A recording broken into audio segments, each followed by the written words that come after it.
ગઈકાલે જીવ વિવેકનું પુનરાવર્તન આપણે જોઈ રહ્યા હતા. એમાં એના પહેલા 9 મુદ્દાઓ: જીવ સૃષ્ટિનું પ્રયોજન, જીવનો આવિર્ભાવ, જીવનું વિચરણ ક્યાં થાય છે, તે પછી જળ જગત એ બ્રહ્મનું કાર્ય પણ જીવાત્માને બ્રહ્મનો અંશ કેમ કહેવામાં આવે છે, કાર્ય કેમ નથી કહેવામાં આવતું, એ મુદ્દો જોયો. તે પછી જીવનું સ્વરૂપ એ અણુ છે. છઠ્ઠા મુદ્દામાં જીવાત્મા અને જળ જગત બ્રહ્મથી અભિન્ન છે, એટલે બ્રહ્માત્મક છે, એટલે એમનું મૂળ રૂપ બ્રહ્મ જ છે. અને એને સમજાવવા માટે ભેદ સહિષ્ણુ અભેદ બ્રહ્મનું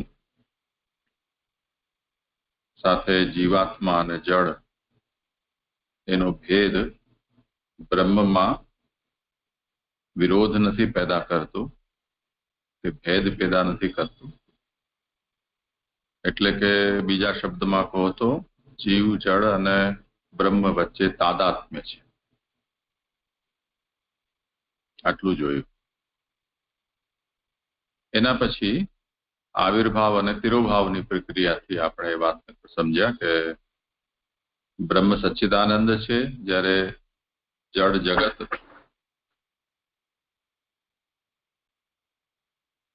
એમાં ચૈતન્ય પણ તિરોહિત છે અને આનંદ પણ તિરોહિત છે.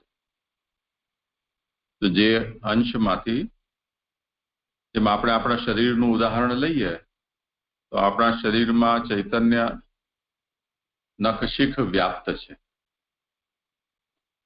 પરંતુ ચૈતન્યની સૌથી વધારે અનુભૂતિ જો સ્પર્શના અર્થમાં આપણે વિચાર કરીએ તો આપણા શરીરના બધા જ અંગોમાં સ્પર્શ એટલું એની અનુભૂતિ તીવ્રતાથી નથી થતી હોતી. ક્યાંક વધારે થાય છે, કોઈ જગ્યાએ ઓછી થાય. અને વાળ કે નખને આપણે વિચાર કરીએ તો ત્યાં આપણે એને વધી જાય અને કાપી દઈએ તો પણ કોઈ જાતની પીડાનો અનુભવ થતો નથી. તે જ રીતે ઠંડી, ગરમી કે ભીનું સૂકું, આ બધા જે સેન્સેશન છે એ પણ વાળ કે નખની અંદર એટલા બધા અનુભવાતા નથી. એનો અર્થ એ થયો કે ભલે એ આપણા શરીરનો એક ભાગ છે, તેમ છતાં પણ આપણું ચૈતન્ય ત્યાંથી પાછળ સરગી ગયેલું છે.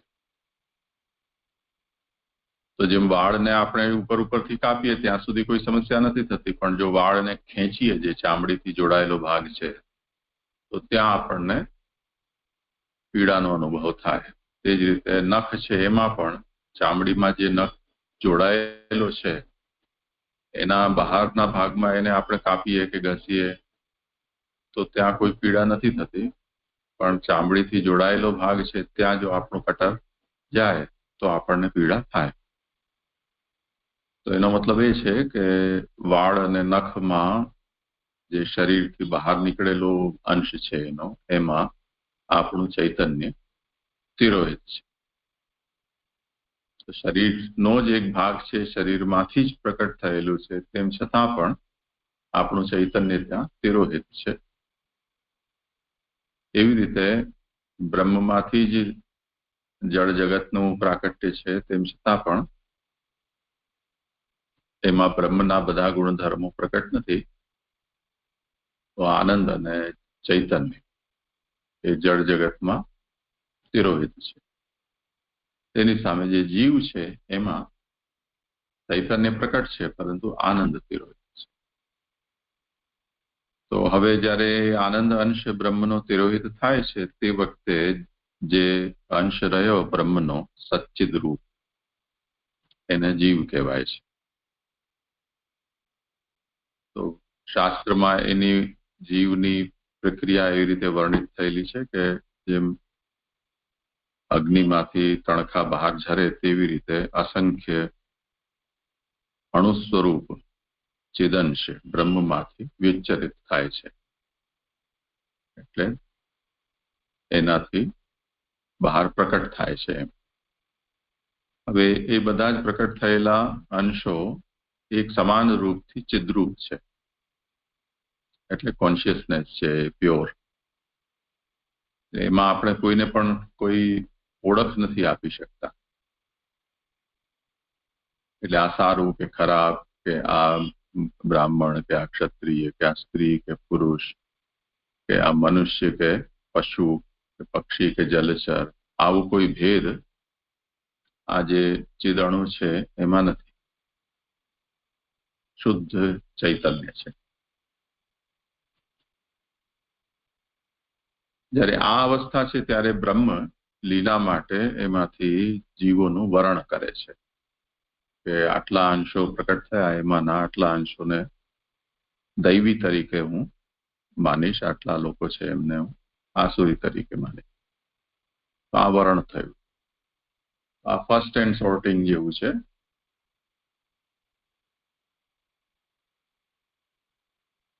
હવે જ્યારે એ વર્ણ થઈ ગયું તો જે દૈવી વર્ણ, જેમ દૈવી તરીકે જે જીવોનું વર્ણ થયું છે, એનો અર્થ એ થયો કે બ્રહ્મ કોઈ સૃષ્ટિનો અંત થાય તેના પહેલા જે જીવને ભક્તિ કે મુક્તિ દ્વારા સૃષ્ટિમાંથી ફરીથી પોતાના અંદર લીન કરવા ઈચ્છે છે, કે પોતાને સાથે સાયુજ્ય આપવા ઈચ્છે છે, એ જીવો છે એ બધાને દૈવી જીવ તરીકે સમજવાના, કે જેની ઉદ્ધારની ઈચ્છા બ્રહ્મની છે જેમના માટે, એ દૈવી. જેમના ઉદ્ધારની ઈચ્છા બ્રહ્મની નથી, પણ જ્યારે જળ જગતનો પણ બ્રહ્મમાં લય થશે તે વખતે એમની સાથે સાથે બાકીના જે જીવો બચી જાય એ લોકોનો પણ બ્રહ્મમાં લય થાય. એટલે જ્યાં સુધી આ સૃષ્ટિ છે ત્યાં સુધી જે જીવો આ જગત સૃષ્ટિની અંદર રહે એ આસુરી જીવ. એનો મતલબ એમને ક્યારે પણ મુક્તિ નહીં થાય, તો ફરીથી જન્મતા રહેશે. આ વર્ણ છે. આ જે વર્ણ છે એ બ્રહ્મનો સંકલ્પ છે જીવના માટે. એટલે હું કે તમે કોઈ વ્યક્તિ કે કોઈ પણ જીવાત્મા બ્રહ્મે એમના વિષયમાં શું વિચાર્યું છે, એમને દૈવી તરીકે વિચાર્યા છે કે આસુરી તરીકે, એનું બહુ જ વિશ્વાસપૂર્વક આપણે જ્ઞાન નથી રાખી શકતા. ખાલી લક્ષણોથી આપણને અનુમાન થઈ શકે એટલું જ છે. તો જે આ બધાના વર્ણ થઈ ગયા પછી હવે એ અંશજૂત જીવાત્મા છે એમને અવિદ્યાનો સંસર્ગ થાય છે. કેમ કે હજી બ્રહ્મનું ચૈતન્ય અને આનંદ એમની અંદર પ્રકટ હતું. આનંદાંશનો તિરોધાન તો થયું, પણ બ્રહ્મનું ચૈતન્ય તો હજી ત્યાં છે. એને કારણે હજી જીવાત્મા છે એમને પોતાના સ્વરૂપનું ભાન પણ છે. પણ જે વખતે અવિદ્યાનો સંસર્ગ થાય તો એની સાથે જ એ જીવાત્માને દેહ, ઇન્દ્રિય, પ્રાણ, અંતઃકરણ, આ બધા જે પ્રકૃતિના તત્વો છે એનો સંસર્ગ થાય. એટલે જેને આપણે સૂક્ષ્મ ઇન્દ્રિયો કે સૂક્ષ્મ શરીર કહીએ, એ સૂક્ષ્મ શરીરના જેટલા કોમ્પોનેન્ટ છે એ બધા એ ચિદંશને પ્રાપ્ત થઈ જાય છે. જ્યારે એ પ્રાપ્ત થાય છે ત્યારે એ એટલા ટાઈટલી એની સાથે કનેક્ટ થઈ જાય કે આમાં જળ શું અને જીવ શું એનો ભેદ એમને પોતાને પણ ન થાય. જેમ આપણે આપણા શરીરમાં ચામડી છે, તો ચામડી આપણને તો ન ખબર પડે જ્યાં સુધી ડર્મેટોલોજીસ્ટ જેને કહેવાય, ચામડીના રોગના જે જ્ઞાતા હોય, તો એ આપણને સમજાવે કે ચામડી જોવામાં આપણને એમ લાગે છે કે એક પડ છે, જેમ કપડું હોય એવી રીતે, પરંતુ એના હજી જો સૂક્ષ્મ આપણે ભેદ વિચારીએ તો 7 જેટલા પડ ચામડીના હોય છે. એટલે ઘણી વખતે કોઈ બળી જતું હોય તો એ કેટલા લેવલનું એને ચામડીની લેયર્સ કેટલી બળી છે એ પ્રમાણે એની ટ્રીટમેન્ટ કરવામાં આવે અને રિકવરી એના ઉપર ડિપેન્ડ કરતી હોય છે. તો હવે જે ચામડી આપણા સાથે જોડાઈ ગઈ છે અને જે ચામડીને આપણે આપણું સ્વરૂપ માની લીધેલું છે એ એટલી ટાઈટલી આપણી સાથે જોડાયેલી છે કે એની જે લેયર્સ છે એને આપણે સમજી નથી શકતા. એમ જીવાત્માના ઉપર સૌથી વધારે ક્લોઝલી જે કનેક્ટેડ લેયર જે છે એ અંતઃકરણની છે. અંતઃ એટલે ભીતર, ઇન્ટરનલ. જે ઇન્ટરનલ છે એનાથી એ અંતરથી જ બનેલું શબ્દ છે. કરણ એટલે ઇન્સ્ટ્રુમેન્ટ કે ટૂલ્સ. તો જે ઇન્ટરનલ ઓર્ગન અથવા ઇન્ટરનલ જે ટૂલ્સ છે એ અંતઃકરણ છે, કેમ કે ભીતર છે. એના ઉપર જે છે એ એક્સટર્નલ, તો બહિરેન્દ્રિય જેને આપણે કહીએ. તો આંતરેન્દ્રિય એટલે અંતઃકરણ અને બહિરેન્દ્રિય તો 5 જ્ઞાનેન્દ્રિયો, 5 કર્મેન્દ્રિયો, આ બધા બહારના કરણો છે. તો સૌથી ક્લોઝલી કનેક્ટેડ આત્મા સાથે અંતઃકરણ છે. એના ઉપર એન્વેલપ થયેલું છે આપણું બહિકરણ છે. તે સાથે પ્રાણ, આ ઉપર પછી સ્થૂળ શરીર. એમ કરીને અને આપણો આત્મા છે એ એક જાતનું એવું એનું પડીકું બની જાય છે. એમાં એ કોણ પોતાનું મૂળ સ્વરૂપ શું છે એનું એને હોશ નથી રહેતો. આ પંચ પર્વ અવિદ્યા એનો સંસર્ગ થવાથી છેલ્લે બાકી એને સ્વરૂપની વિસ્મૃતિ થઈ જાય છે. અને આ જે પ્રાપ્ત થયું છે એને સૂક્ષ્મ શરીર છે. એ સૂક્ષ્મ શરીર સાથે આત્મા, જેમ કોઈનું મૃત્યુ થાય તે પછી આપણે કહીએ છીએ કે સ્થૂળ શરીર નથી રહી જતું, પણ સૂક્ષ્મ શરીર સાથે આત્મા રહે છે. એટલે હવે ફરીથી જયારે આત્માનો જન્મ થાય તે વખતે સૂક્ષ્મ શરીર સાથે કોઈ બીજા શરીરમાં પ્રવેશ કરે છે. જેમ આપણે એને ઉદાહરણ લઈએ તો કમ્પ્યુટરમાં એની બોડી હોય, કેસ એનો મોનિટર છે, પછી કીબોર્ડ, અને જયારે કોઈ વખતે એમાં ફોલ્ટ થાય કે આપણને એમાં કઈ સાફ સફાઈ કરવી હોય કે કોઈ પાર્ટ રેમ એના અંદર ઇન્ક્રીઝ કરવી હોય તો એની શરીરને આપણે કાઢીએ અને પછી એના અંદર ના પાર્ટ્સ છે એ આપણને જોવા મળે. માની લો કે જેમ ફોનમાં આજકાલ લોકોના વારંવાર સ્ક્રીન તૂટી જતી હોય છે પડી જાય તો. પહેલાના સમયમાં જેવું વારંવાર આંગળી લાગવાથી એના ઉપરના અક્ષરો ઘૂસાઈ જતા, તો આપણને ખબર ન પડે મોટી ઉંમરના લોકોને કે આમાં 1 ક્યાં છે, 9 ક્યાં છે ને 0 ક્યાં છે. તો એ સમયે એ સુવિધા હતી કે તમને બહારનું એમનું કવર છે બદલવું હોય તો તમે બદલી શકો, કાચ બદલી શકો કે કીપેડ એના બદલી શકો. અત્યારે જેવી રીતે સ્ક્રીન ગાર્ડ છે કે એના ઉપર તમે જે આવું એનું ઘર બનાવીએ છીએ તે બધું અત્યારે પણ આપણે બદલી શકીએ છીએ ને, તેવી રીતે એની બોડીને ચેન્જ કરી શકાતી હતી. હવે બોડી ચેન્જ થાય અને જેમણે આપણા પાસે ફોન જોયો હોય તો એ કે ઓ તમે નવો ફોન લીધો હે. તો એ કહેવાનો મતલબ શું થયો કે ઉપરનું જે ખોખું છે કે શરીર છે એના ભીતર જે છે એ સૂક્ષ્મ શરીર સાથેનો જીવ છે જે અદલ બદલ કર્યા કરે શરીર.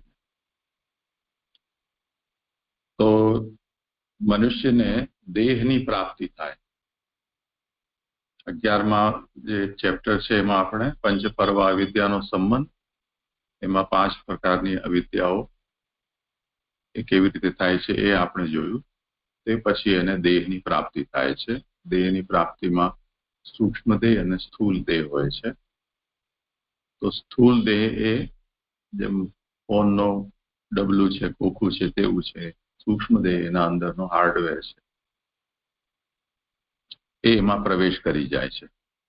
તો આ રીતે હવે આપણે અત્યારે જે સ્થિતિમાં છીએ તે સ્થિતિમાં એ જીવાત્મા આવી ગઈ. આ એનું બદ્ધ સ્વરૂપ છે, એટલે બંધાયેલું, બંધનમાં પડેલું. હવે જે જીવાત્માને ભગવાને ઉદ્ધાર માટે સર્જ્યો છે, એટલે દૈવી તરીકે જેનું વર્ણન કરેલું છે, એને ભગવાન કોઈક જન્મમાં કોઈક દ્વારા અવિદ્યાને દૂર કરવા માટે વિદ્યાનો સંપર્ક કરાવી આપે છે. તો અવિદ્યા જેમ 5 પર્વવાળી કહેવાય છે, એવી રીતે 5 પર્વવાળી વિદ્યા પણ છે. તો એ પંચપર્વા વિદ્યા જીવાત્માને પ્રાપ્ત થાય છે, વૈરાગ્ય, સાંખ્ય, યોગ, તપ અને ભક્તિ. તો હવે જ્યારે વિદ્યા પ્રાપ્ત થઈ, તો જે જીવાત્મા જે બંધનમાં છે, એ દેહ વગેરે તો એના રહે છે, પરંતુ હવે એ બે દેહ વગેરેના બંધનને છોડીને ફરી પાછો પોતાના મૂળ સ્વરૂપમાં આવી શકશે એવી યોગ્યતા એની થઈ જાય છે. તો જ્યારે એને જેમ આપણું શરીર છે, એ શરીર પ્રારબ્ધજન્ય છે, એની આયુષ્ય છે પ્રારબ્ધ નક્કી કરે છે તેટલી એની આયુ રહે છે. તો જેટલી આયુ આપણી રહેશે ત્યાં સુધી આપણું શરીર રહેશે, અને તે પછી જીવાત્માને શરીરને હંમેશ માટે છોડવાનો અવસર મળી જાય. તો જ્યારે એવી સ્થિતિ આવી જશે તો એ મુક્ત થઈ કહેવાશે. તો શુદ્ધ, બદ્ધ અને મુક્ત આ 3 જીવાત્માની અવસ્થા. શુદ્ધનો મતલબ જ્યારે અવિદ્યાનો સંસર્ગ થયો નથી તે પહેલા જે બ્રહ્મનો ચિદંશ રૂપ જે જીવાત્મા છે એની શુદ્ધ અવસ્થા. એના પછી એની બદ્ધ અવસ્થા, એટલે અવિદ્યાનો સંસર્ગ થયા પછી એને સૂક્ષ્મ દેહની પ્રાપ્તિ, અને પછી સ્થૂલ દેહની પ્રાપ્તિ, અને એના જન્મ મરણ જ્યાં સુધી ચાલ્યા ત્યાં સુધી. તો એ બદ્ધ અવસ્થા થઈ. અને પછી ફરીથી એનું રિવર્સ થયું, તો એ શુદ્ધ થયો જે પહેલા હતો તેવો થઈ જાય તો એ મુક્ત થયો કહેવાય. તો આ શુદ્ધ, બદ્ધ અને મુક્ત 3 અવસ્થાઓ થઈ. હવે પ્રશ્ન પહેલેથી આપણે જે ચર્ચામાં લીધી હતી કે જગત આપણને પ્રત્યક્ષ છે, તો પ્રપંચ વિવેકમાં જે પ્રત્યક્ષ જગત છે એનો આપણે વિચાર કર્યો, પણ જીવાત્મા પ્રત્યક્ષ નથી. પણ જેમ કાલે તમે કોઈ કહેતા હતા કે વંશિકાને ભૂત દેખાણું હતું, હવે એવું ઘણા લોકોને અનુભૂતિ છે કે એમને આત્મા દેખાય છે.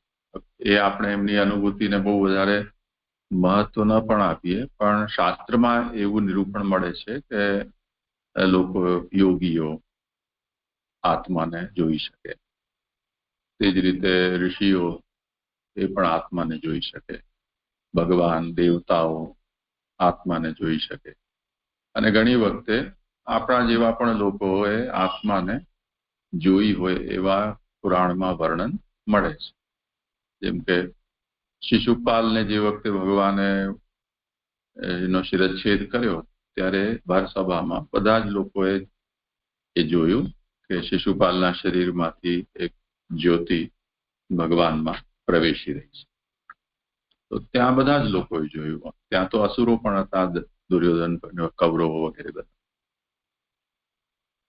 તો હવે આત્મા દેખાય કે ન દેખાય, અથવા જો દેખાય તો કેવી રીતે દેખાય, જોવી હોય તો કેવી રીતે જોઈ શકાય, એવા બધા પ્રશ્નો આમાં ઉભા થાય.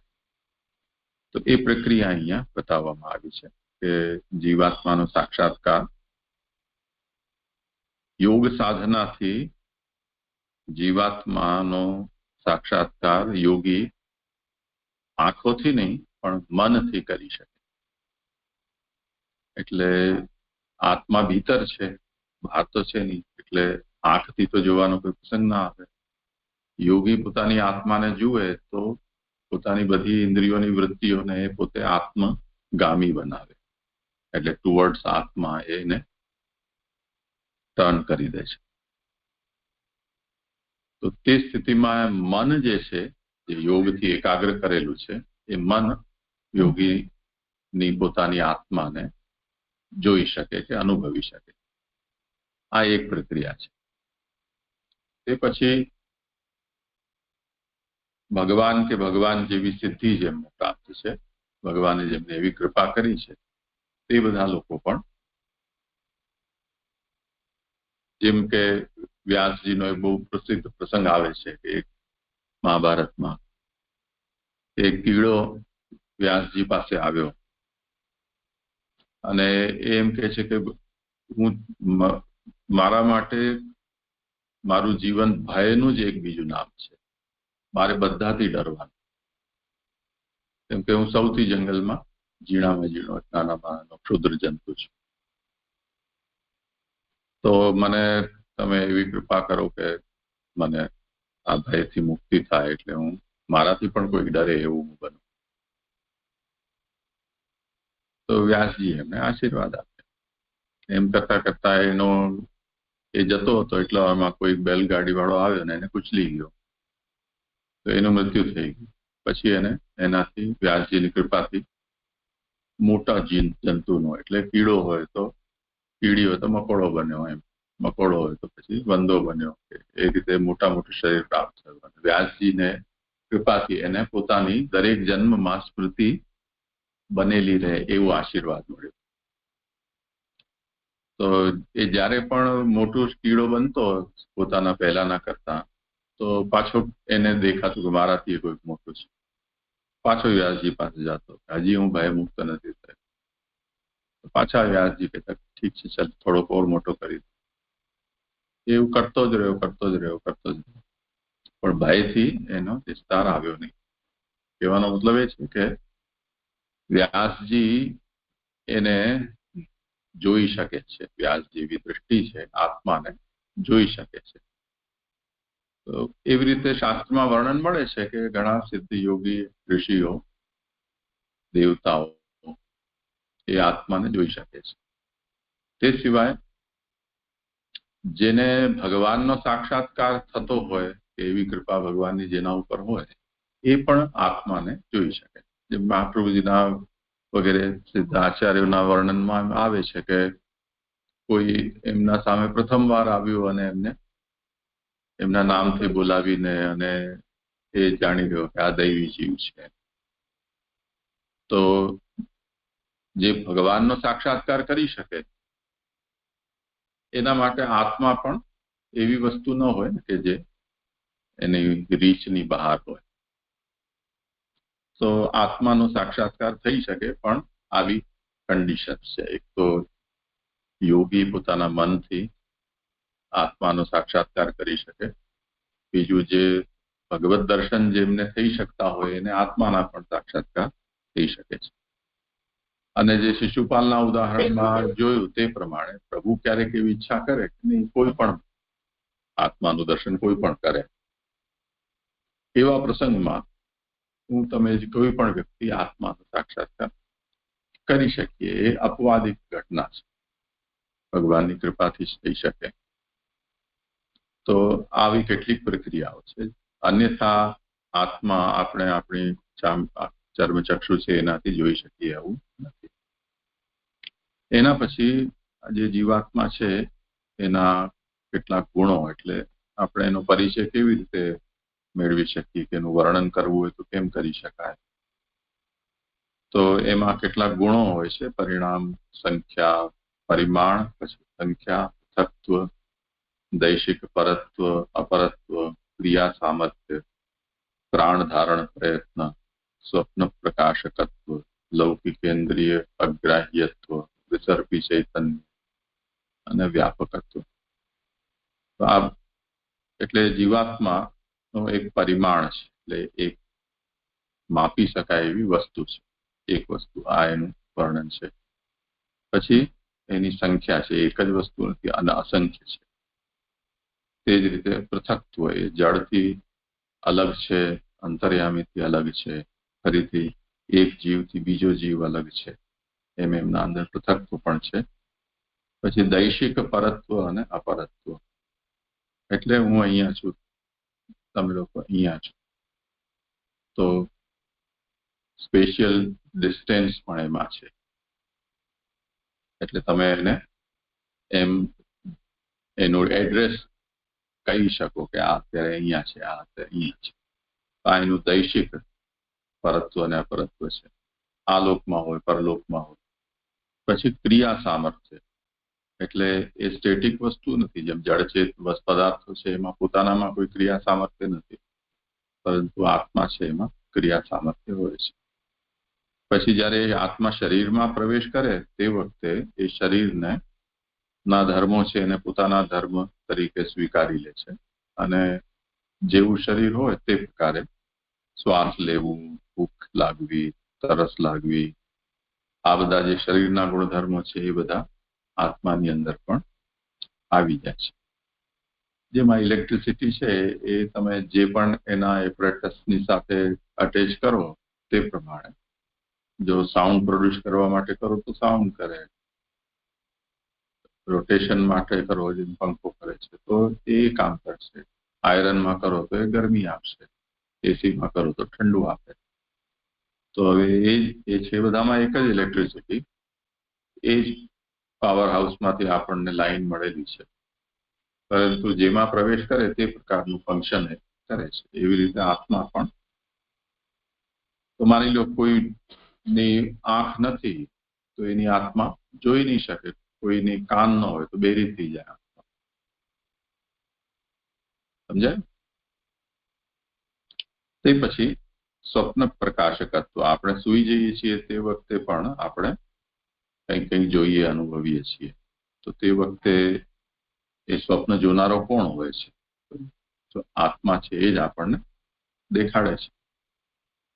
તે પછી લૌકિક ઇન્દ્રિયોથી આત્મા દેખાય એવી નથી, અનુભવાય એવી નથી. અને વિતર્પી ચૈતન્ય, આત્મા જ્યાં છે ત્યાંથી બીજે ક્યાં જાય પણ છે, જઈ પણ શકે છે. અને વ્યાપકત્વ, એટલે જ્યારે બ્રહ્મનો આનંદ અંશ એમાં પ્રકટ થઈ જાય તે વખતે જે અણુપરિમાણ અંશભૂત જે આત્મા છે એના અંદર બ્રહ્મના વ્યાપકત્વ રૂપ ધર્મ છે એ પણ અનુભવાય છે. જેમ અત્યારે મેં આ બધાને મ્યુટ કરી રાખ્યા છે, તો અત્યારે કોઈ બોલતા હશે કે કંઈ પણ કરતા હશે તો પણ આપણને નહીં સાંભળી શકાય. એમાં અત્યારે આપણો જ ગુણધર્મ પ્રકટ છે. એ લોકોના બધા મ્યુટ થયેલા છે.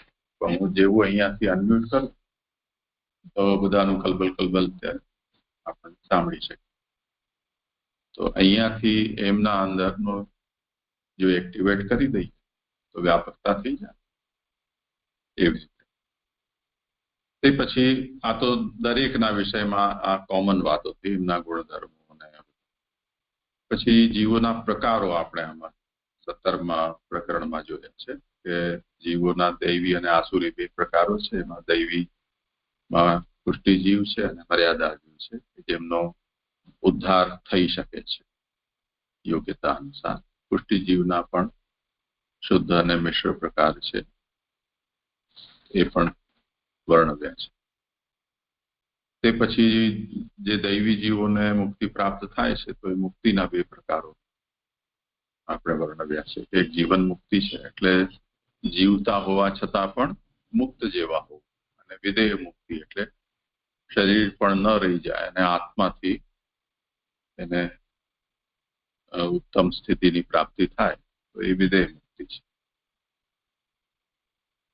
એમાં જેમને મુક્તિ પ્રાપ્ત થઈ શકે એવા જે દૈવી જીવો છે એ પુષ્ટિજીવ અને મર્યાદા જીવ બે પ્રકારના હોય છે, અને એ લોકોની બંનેની મુક્તિના પ્રકારમાં પણ ભેદ હોય છે.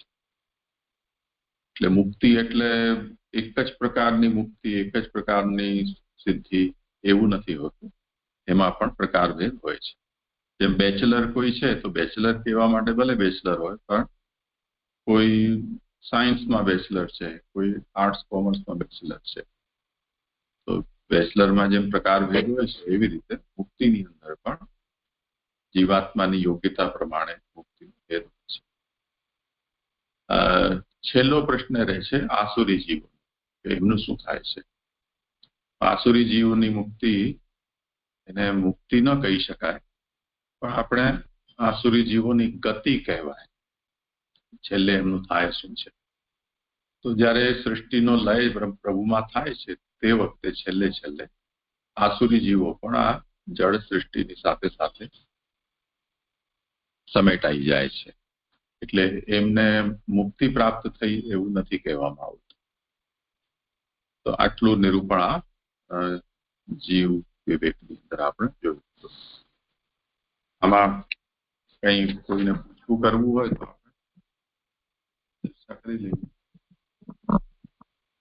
એને કંઈ કહેવું છે, પૂછવું છે તમને?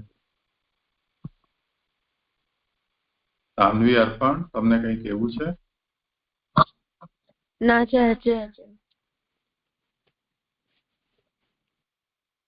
તો ઠીક છે, અહીંયા આપણું એક આવર્તન પૂરું થઈ ગયું. પછી હવેથી આપણે નવો પ્રકરણ શરૂ કરશું. તમને આ પાછું કરવું છે તમારા?